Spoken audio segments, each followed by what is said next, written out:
Welcome to Gas, the true story of a toxic train derailment. I'm Ron Scholl. Last time on Gas, as the sun set on April 11, we assessed the immediate response to the toxic chemical release near Alberton, Montana. We now continue with Part 1, Chapter 12, Containment. Epigraph. We're in this for the long haul. From MRL's incident motto. As reward for a long day, Missoula Hazmat's John Fiddler was assigned night ops. Just before midnight, Incident Command advised Hazmat of a strong smell at Tammy Weingart's residence just north of the Huson exit, about 12 road miles from the spill. Fiddler started a busy night. Friday, April 12, Day 2. Self-evacuated, Tammy Weingart returned home that evening, but the smell remained. It was about 10 o'clock at night, she said, and I called 911 again, and I said, they sent our whole family back here, and it still smells like a swimming pool. And I said, we are all just supposed to stay here? I don't understand this. Hazmat arrived after midnight and reported 0 readings. By the time they got up here, she said, it was like 12:30 at night, and it had started raining, so that cleaned it out of the air. Weingart was upset with MRL. They told my husband it was perfectly fine to bring his family back. If there was the slightest case, the slightest potential for endangering my family, they should have kept us out of here. I told them it's like bleach all over my house. I told them I had a sore throat. Weingart never noticed chlorine again at her house, but did detect another smell. A few times, she said, I just remember thinking, well, somebody put fertilizer out because it would give me a headache. I don't know what it was, but I could smell it. Weingart's sister, Deborah Ishler, lived a mile north of the Huson exit, returning after 5 p.m. You could smell that chlorine, she said. It wasn't as concentrated as it was in the morning, but you could still smell it for probably a week. She said her husband also mentioned almost a fertilizer-type smell after a couple days. Being outside aggravated a severe cough that Ishler had developed. The morning of April 12, she called the MRL hotline. They said, your area is, a safe zone. You're fine. Don't worry about it. A little smell isn't going to bother you. Ishler felt her family should have been evacuated at least a week. 17 miles to the west, complaints came in from Sear, 3.7 road miles from the spill at the western boundary of the exclusion zone. At 12:10 a.m., IC advised Missoula Hazmat that they had received a call of chlorine smell at the Sear exit roadblock. Complainant said he had been exposed this morning and is evacuating to Superior. The roadblock had no monitor. At 12:40 a.m., Fiddler's team met the resident at the roadblock and went to his home to monitor. They found 0 readings. Then at 1:44 a.m., Mineral County Sheriff's Office logged, Jim Peters called, reporting chlorine smell at Hart Ranch in Sear. He was advised to leave if he could smell chlorine. Peters worked at the ranch. Instead, at 2:12 a.m., Peters called again to advise of strong chlorine smell, stated he tried to contact everyone in Sawmill Gulch. Mineral County Dispatch advised Peters to leave and said they would take care of the rest. Peters reportedly told neighbors to evacuate, claiming he was 911. A deputy advised Peters to stop or he would be jailed. Missoula Hazmat got word that Peters reported a strong smell and was getting sick. When Fiddler's team returned to Sear exit at 2:49 a.m., they again reported 0 readings. But at 3:10 a.m., as Fiddler prepared to leave, Missoula Hazmat noted pesticide sprayed earlier this date per 911. 911 had told Hazmat that a pesticide had been sprayed in the area earlier on April 11. Fiddler's sparse personal log noted at 2 a.m., Sear area problem smelled like pesticide. At 3 a.m., he noted, pesticide spray confirmed, the confirmation from 911. With the chaos of the spill and evacuations, it seemed improbable that anyone in the area would have sprayed pesticides, especially in early April with rain. Most remarkably, Jim Peters lived within the evacuation zone, which included all of Sawmill Gulch. Evacuation had been called for as far west as Sear, and responders confirmed that gas had traveled at least as far as Fish Creek on April 11, another 3.5 miles to the west. Officials from both counties were clearly aware that people near Sear and in Sawmill Gulch had not been evacuated, an area occupied by many families. Yet, even amid complaints of smells and a resident's call for evacuation, no one questioned why these people remained in the exclusion zone. Peters wasn't the only complaint. From 2:40 a.m. through 4 a.m., Mineral County Sheriff's log noted several people have called or come out to the roadblock saying there is strong chlorine smell at Sear. All were advised that the hazmat crew has gotten no readings. Any airborne chemicals above the river could slip towards Sear, especially at night. As for the pesticide smell, a Sear area landowner who was rumored to be associated with the alleged spraying later denied that he had sprayed anything. But the people unaccountably left in the exclusion zone smelled something. Sawmill Gulch was the major residential cluster west of Plateau Road. The mouth of Sawmill was about 2 road miles from the spill, the same as the west end of Alberton. By air closer, but with a mountain bulge in the way. Further west, the Superior Ambulance had stopped at Fish Creek on April 11 because the chlorine gas is really strong, they said, and by 9 a.m., Sergeant Ball understood from Sheriff O'Brien that gas was visible at Sear. Nothing more was logged about gas to the west. Some Sawmill Gulch families heard of impending evacuations by the Mineral County Sheriff's Department early on April 11, but they never happened. Shirley Anderson called the sheriff's office, and they said no, she said. They weren't evacuating that area. She noticed a chlorine smell, but no serious symptoms. Paris Young lived in the hills and noticed the smell that evening. It didn't smell too bad, he said, like walking by a jacuzzi or hot tub, but the next day was the same thing. Young and guests self-evacuated on April 12. I noticed they started transposing syllables, he said, and when I had my eyes examined quite a bit later, they told me that my eyes had been scratched by the stuff. I was not evacuated, Young criticized. They put my health at risk. There was a huge amount of chlorine released, as well as the potassium cressolate, so there's ample opportunity for wild chemical reactions. Young thought, if they'd got me out immediately, I think I'd escaped with very little damage. The land, my home, the water, got really dosed. Young's partner, Robbie Flynn, evacuated with Young. I had to go to the emergency room, she said. Flynn had pre-existing asthma. Diane and Larry Roberts and their 2 young children lived right by the Sear exit. The first time Diane smelled anything was late at night. Our neighbor called and said, "It's coming this way and you better get out," she said. Jim Peters, up at the Hart Ranch. So we grabbed our children and dogs and went to the Sear exit roadblock. The guy up there at the trailer said, "Well, Peter's just a drunk, and like the Meads had sprayed for pesticide. They said we wasn't being evacuated. Well, we sure couldn't afford to stay in a motel without being, so we just came back home." "Well, how stupid," Roberts said. "You know, we wasn't even thinking. Of course he wouldn't have sprayed at that time. In fact, I talked to Harvey Mead, and he said no one had sprayed out here." Jim Peters was right. Roberts recalled an odor like chlorine in a swimming pool, but really strong. Early on April 12, Shirley Anderson received a call from Peters, who said we were being evacuated. "I opened the door and the smell was atrocious," she said.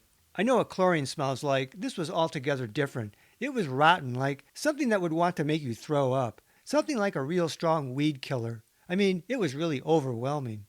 Peters called her back, saying he was told by someone that it was just a pesticide or some stupid thing that our neighbor up above us had sprayed, and our neighbor had not sprayed a thing.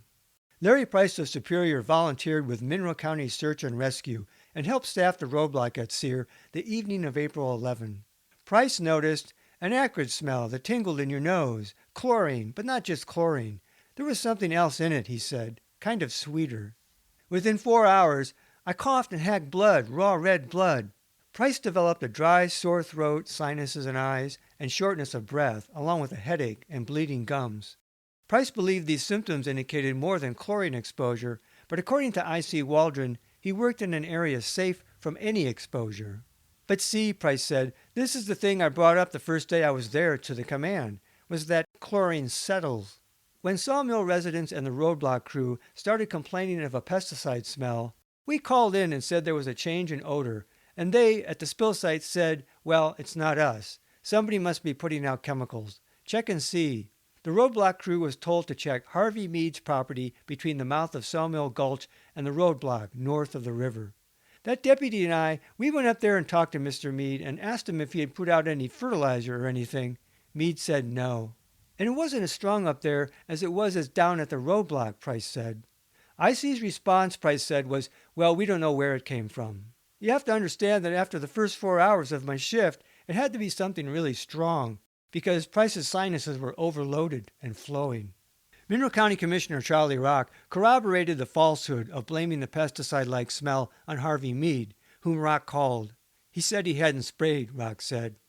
Despite chlorine having reached the Sear area and beyond, Mineral County Sheriff Mickey O'Brien decided against evacuation, leaving residents behind in the exclusion zone. The overnight complaints of chlorine were dismissed after monitoring, and a pesticide-like smell falsely attributed to someone spraying pesticides. Near dawn, Missoula Hazmat began monitoring near the site, noting 0 readings around the derailment area and in Alberton. But readings only indicated a given time and place. At 9:51 a.m., Hazmat logged no readings from around derail site, release increasing with radiant heat from the sun. While monitoring was 0, a visible chlorine release continued and grew. In addition to a shortage, monitors often malfunctioned. Detected or not, chlorine continued to leak. By 10 a.m., a unified command was established, consisting of Frenchtown Fire Chief Scott Waldron, Sergeant Dave Ball of the Missoula County Sheriff's Office, a Missoula City County Health Department member, and MRL's Vice President Dan Watts. Despite the unified command, Waldron said he became the lead incident commander by the grace of 2 county commissioners of Mineral and Missoula County, he said. Note, UC and IC were generally interchangeable in the logs. When referring to a person, IC generally meant Waldron. A former volunteer, Waldron became Frenchtown Fire District Chief in 1991, the district's lone paid firefighter. He earned an associate's degree in fire science from Montana State University. Waldron recalled that the morning of April 12, Emerald Watts came to Frenchtown Fire Station. He walked up and said, "Hi, I'm Dan Watts, and I'm going to be your operations section chief." And I said, "No, you're not. I had the responsibility to look out for public safety, and he had the responsibility to look out for his railroad and public safety. So we had a talk, and we said, we're going to be a unified command, and we'll have operations people that understand operations, and you and I will be the incident commanders." And we shook hands and went forward from there. Law enforcement and the health department would round out an unusual unified command. Right after, Waldron left his small office in the corner of the truck bay, now literally full of people, he said, standing around. So I stood on a chair about in the middle of the bay, and I shouted, "Shut up! And if you don't have a reason to be here, get out!"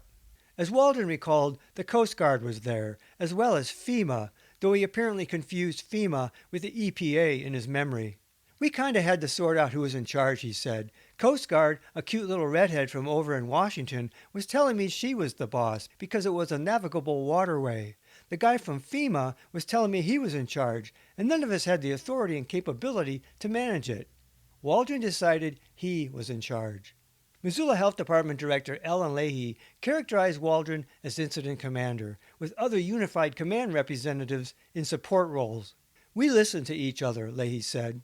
But this particular unified command included a representative from MRL, the private responsible party, as a co-commander.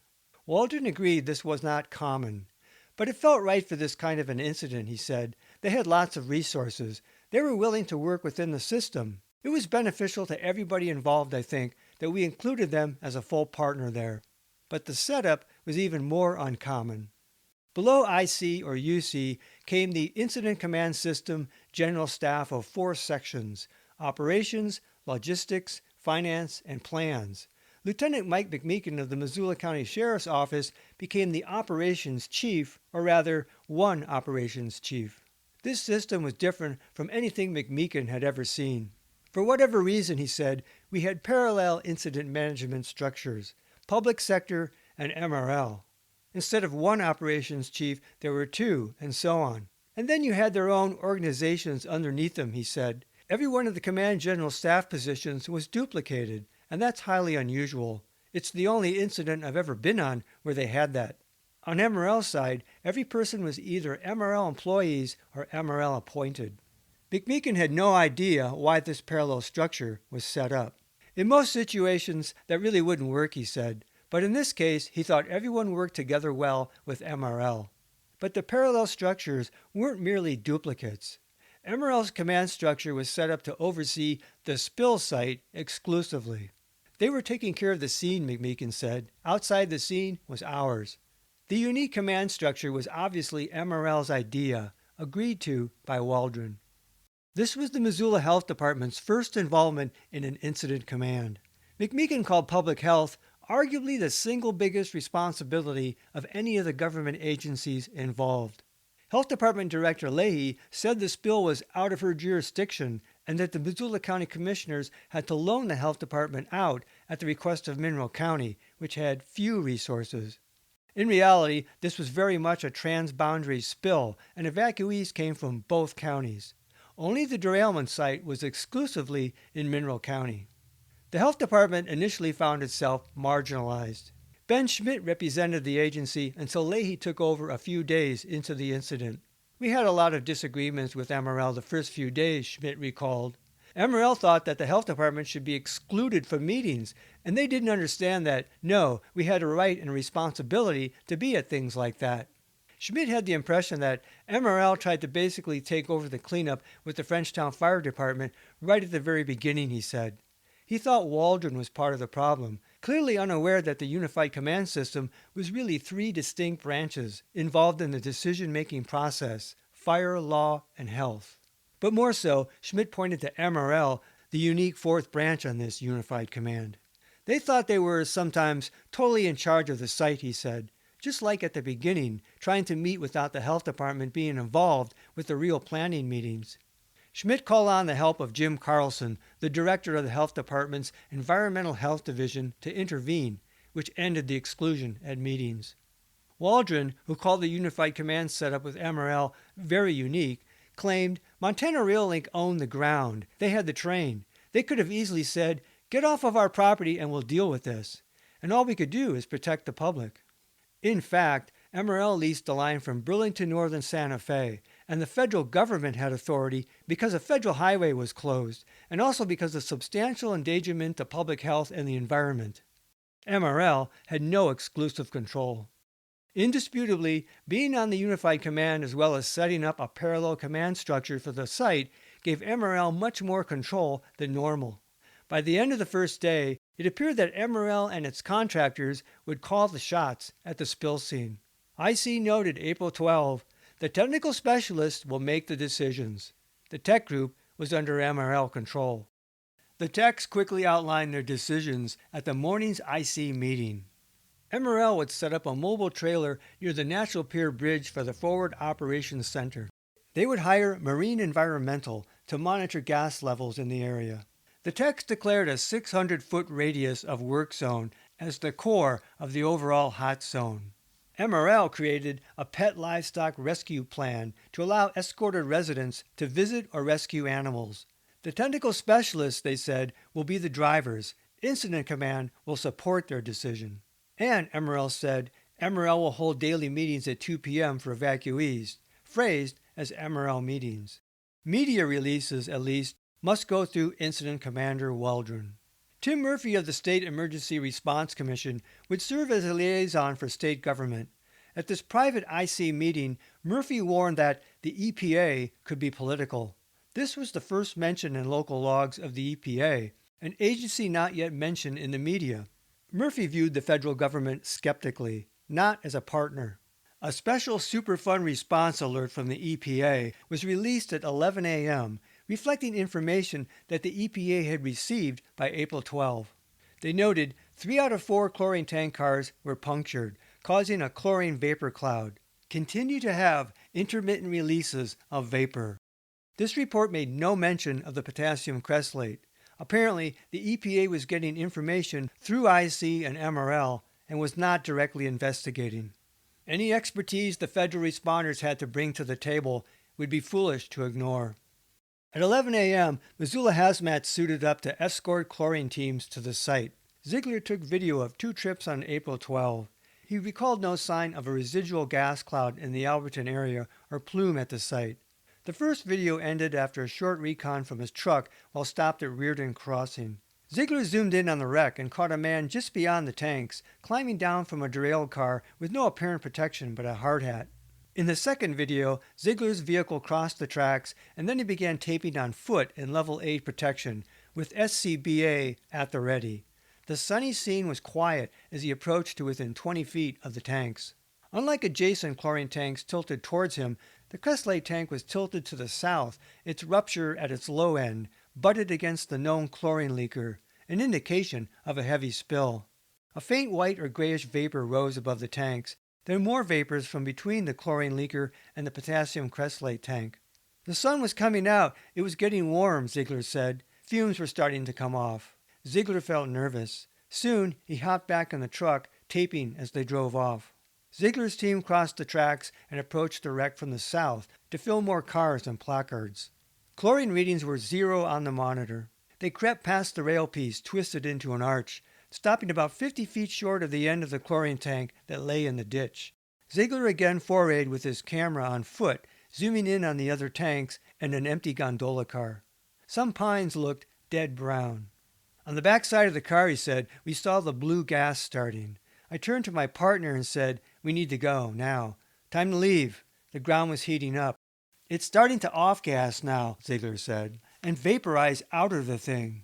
As they pulled out, an odd bluish gas rose from among the orange-splattered cars and soil. Next to the ditch, a purplish goo.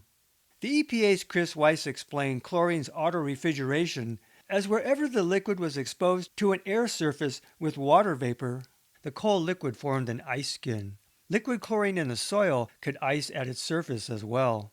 The tank was tipped at about 8 degrees, he said, and so there was a puddle or large pool of material that had shuttled down to one end of the tank.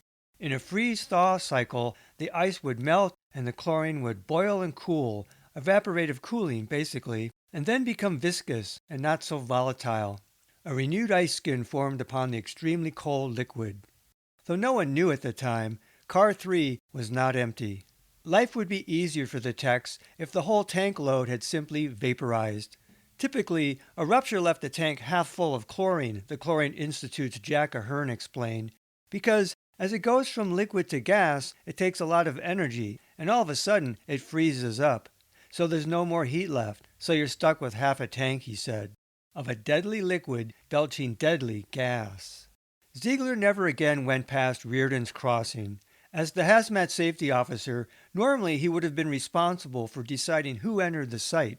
Missoula Hazmat, along with teams from Billings and Great Falls, monitored and stood by in case of a new release. Hazmat would also help feed animals left behind in the greater hot zone. Ziegler: basically, we just sat around for a while. It was just kind of boring. The techs gathered new information. MRL knew that, quote, approximately 17,000 gallons of potassium cressolate spilled, leaving almost 3,000 in the tank. But information on the cressolate was released publicly at a trickle. Hazmat's fiddler recalled, I don't know that I ever heard an amount of cressolate spilled, having no idea if it were a lot or a little. Evacuation sampled both chlorine and cressolate impacted soils for pH. Noting visibly stained soil on the south side tracks measured 10.28, very basic pH. Adjacent stained soils in the south ditch measured 3.57, very acidic. The techs understood the bulk of the cressolate and the bulk of at least one chlorine tank had released side by side. The tech group included one or more members from MRL, MTech Environmental, a hazmat company that removed the sodium chlorate, Evacuation, an MRL sister company that removed soils and tested water, Team Inc. that did tank patching, Holcher Services, who moved rail cars, the Association of American Railroads, and a health and safety representative. Georgia Pacific, the chlorine producer, and OxyChem, who sampled for chlorine and produced sodium chlorate, had unlimited representation as product specialists. Missoula Rural Fire Department's Paul Lazy attended the tech group's planning sessions strictly as a liaison for Unified Command.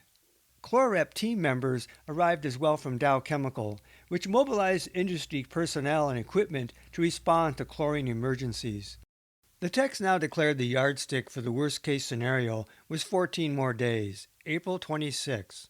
Once flowing, they expected it would take 12 to 16 hours to transfer chlorine from each damaged car. A team led by Georgia Pacific had measured vapor pressures.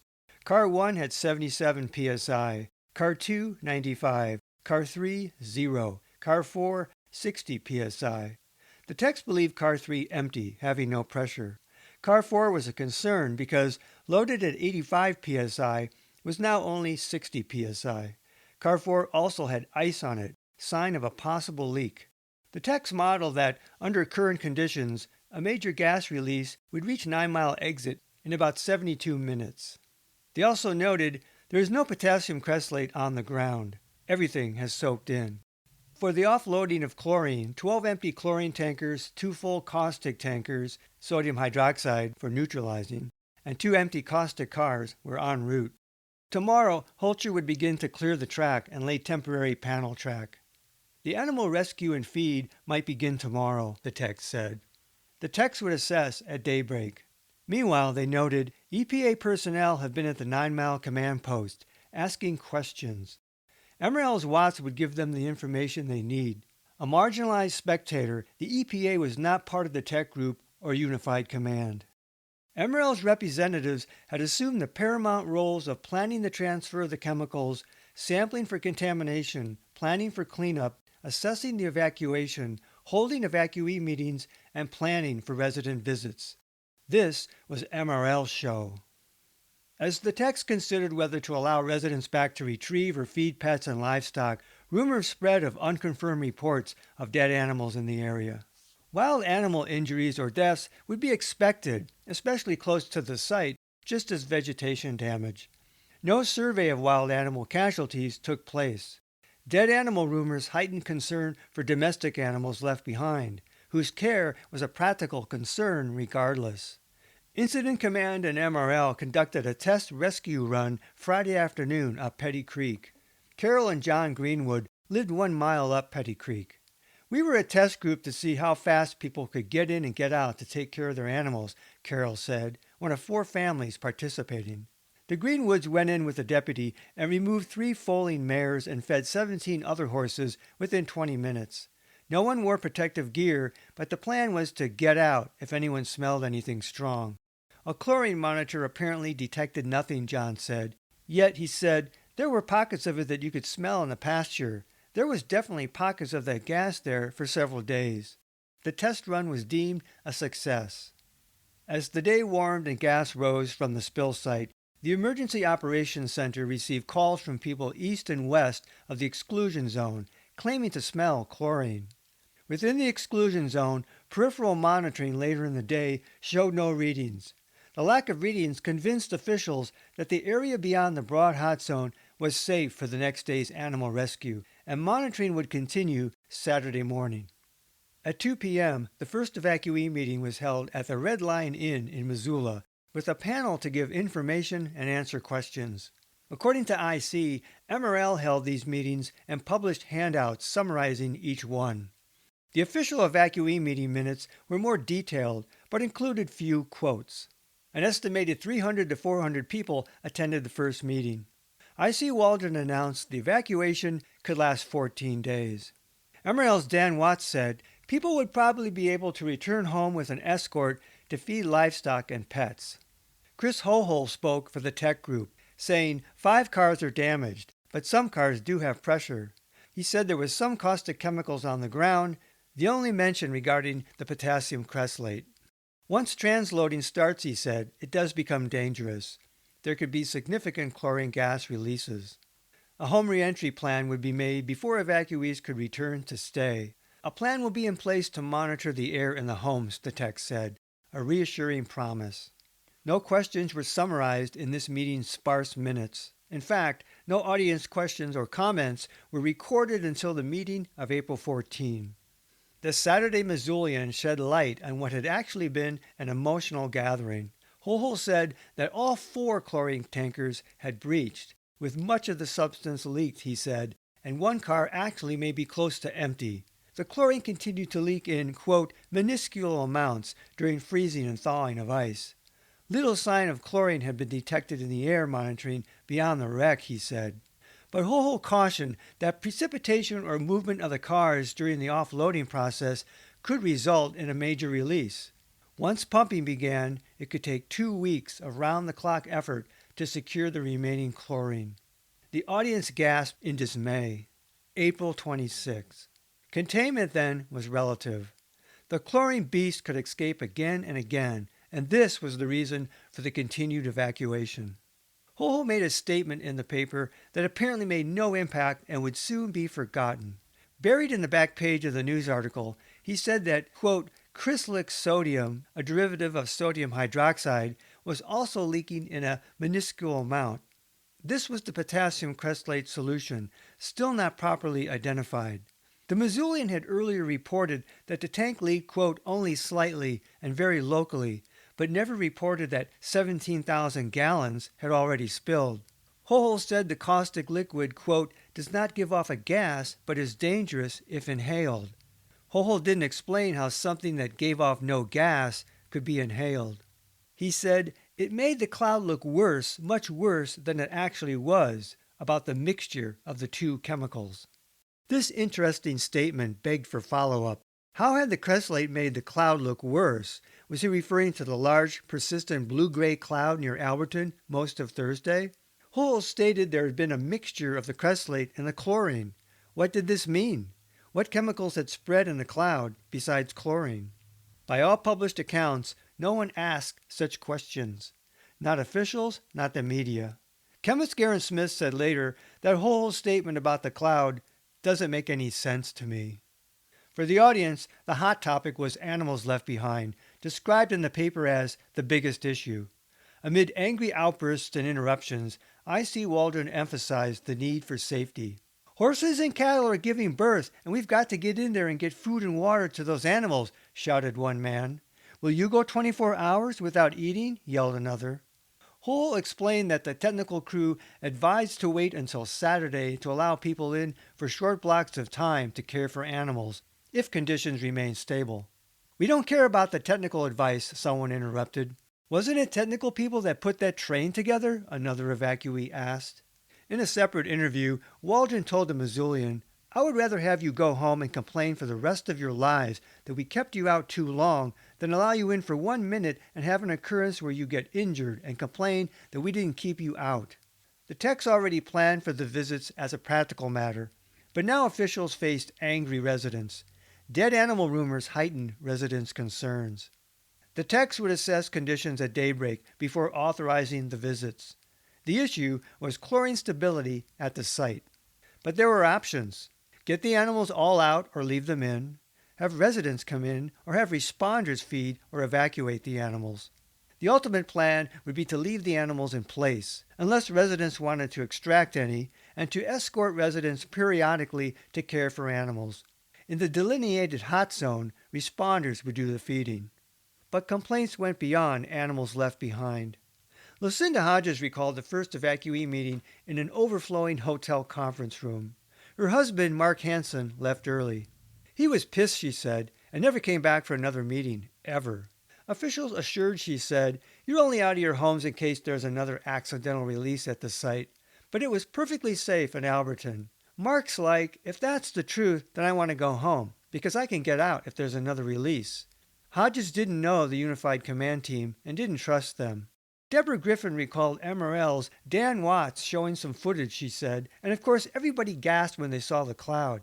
And his explanation was, oh, that's not all chlorine, that's just steam from the chemical reaction. And he just dismissed it, like it was no big deal. But I remember a lot of angry people. The media images put a face to the monster that had struck in the night. The reaction of cold liquid chlorine converting to gas did condense water vapor, but the dense cloud was also saturated with HCl and HOCl, hydrochloric acid and hypochlorous acid, if not more. Larry Mickelson recalled that MRL had a doctor speak. Dr. Peschel knew very little about chlorine, Mickelson said, but he said that in the last 24 hours he had been reading up on chlorine, and he told everybody that we would be fine by Monday. That was pretty much a blanket statement. Yet medical advice and action on basic decontamination was lacking. Many evacuees wore the same clothes in which they evacuated the previous day. Randy Crisco said his family's clothes still stunk, as did the clothes of others at the meeting. Robbie Flynn recalled, so all the people came to these meetings and the smell in those rooms was just awful. My eyes would water. Nancy Shug said that after her family spent a few days in their motel room, maids started coming in with masks and gloves, and I come to find out these girls were getting sick just by coming in our room in that short amount of time. They were being exposed to us, Shug said. Meanwhile, evacuees were stuck in Missoula with practical concerns. When officials said it might be 2 weeks before they could return, Hodges went to MRL because she had no money. She had fled Alberton with a coat over her pajamas, and her kids needed clothes too. She heard about the J.C. Penney deal, a voucher for getting clothes. At the Emerald office, an administrator demanded identification. Hodges. She said, well, you've got three choices. You can either have a voucher so that you can go get clothes for yourself and family for $150 a piece at J.C. Penney, or $150 cash advance total to buy whatever, or you can have a prescription filled for your glasses so you can see, but you can't have all three. You need to make a choice. Clothes, cash, or eyeglasses. And I should have known right then, Hodges said, but I just let her push me around, and I said, well, I guess I'll take the J.C. Penney so I can get something for everybody. But it was ridiculous. She was a bitch. Right then you could see people being treated differently. Right from the beginning, there was no equity. Hodges was told at the store that she had to use up all the vouchers at once, $450 worth of clothing. But there wasn't much to choose from because other evacuees had been doing the same. She ended up buying items like $75 tennis shoes for the kids and felt ripped off. The stress of the evacuation took its toll in other ways. Hodges had moved her family into a motel, but even though it appeared the evacuation would stretch on, Mark Hansen decided to stay in Frenchtown. It was like everybody's relationship changed the minute this whole thing happened, Hodges said. I felt like he was just staying in Frenchtown. I was kind of on my own. I think we were all already having brain impact problems, communication problems, and we weren't realizing it. I don't know how to explain it. I just couldn't think right after that.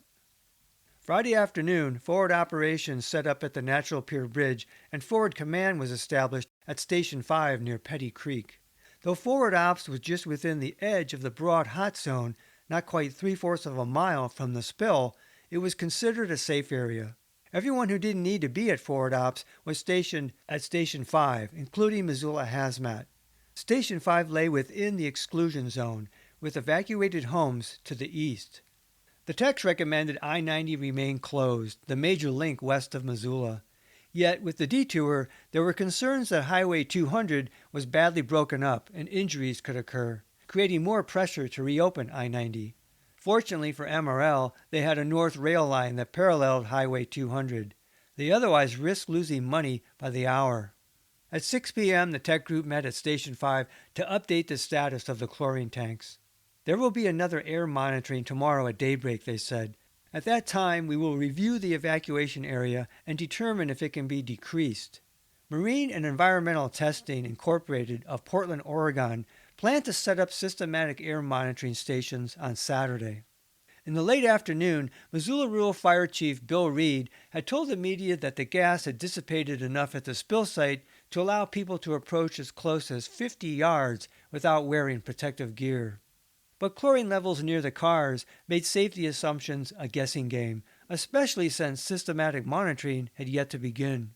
Marine later drew a schematic map of the core of the hot zone with the 5 tankers at its heart.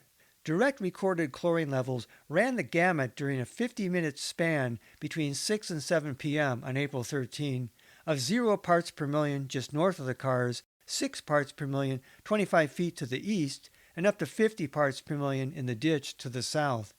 The next morning, the highest hits were to the north. Sunday evening, levels peaked to the west. Micro-weather conditions as well as thawing of ice skins made chlorine forecasts near the tanks unpredictable. Protection was essential. In the days after the initial rupture, level A and B personal protection equipment were generally required. Any other approach was toxic roulette. People at the site would often spin the wheel. The techs still didn't know how many leakers they had, but releases had quieted, as had complaints beyond the exclusion zone. A sense of calm and lowered risk settled in, a relative containment. At the last IC briefing of April 12, the animal rescue seemed a tentative go. Allowing residents back to visit and rescue animals outside the hot zone was considered safe based on limited readings away from the site. On the eve of the animal rescue, John Zyman of 6 Mile spent the night at home, his family in Missoula. Saturday morning, he said, my eyes were burning, my throat was burning. You could still kind of smell the chlorine. 6 Mile Valley was surrounded by mountains. It takes a good wind to blow it out of here, he said. Zyman took their pets and stayed out another week. To the northwest on Friday evening, Jerry Schweitzer smelled chlorine at her home several miles up 9 Mile Valley, north of the spill. It kept getting stronger, she said. I could smell a little chlorine, but I didn't think too awful much about it. Schweitzer saw no visible cloud. But during the night, she said, probably early morning, I woke up and my eyes were streaming and my throat was burning and my nose was burning. Schweitzer was a nearby neighbor of the Chalmers, who had fled on April 11. However the gas arrived in outlying areas, chlorine continued to vaporize at the spill site. Next time on Gas, the true story of a toxic train derailment. Residents visit the exclusion zone to feed or rescue animals left behind, with some reporting that the visit makes them ill. Until then, this is Ron Scholl. Thanks for listening. This podcast is adapted from the book Gas, the true story of a toxic train derailment. Visit Amazon.com to see the 2-book series. To access support material in the book, such as maps, photos, illustrations, and video links, visit my Facebook page Gas, the true story, or watch my Gas playlist on my YouTube channel at RL Scholl.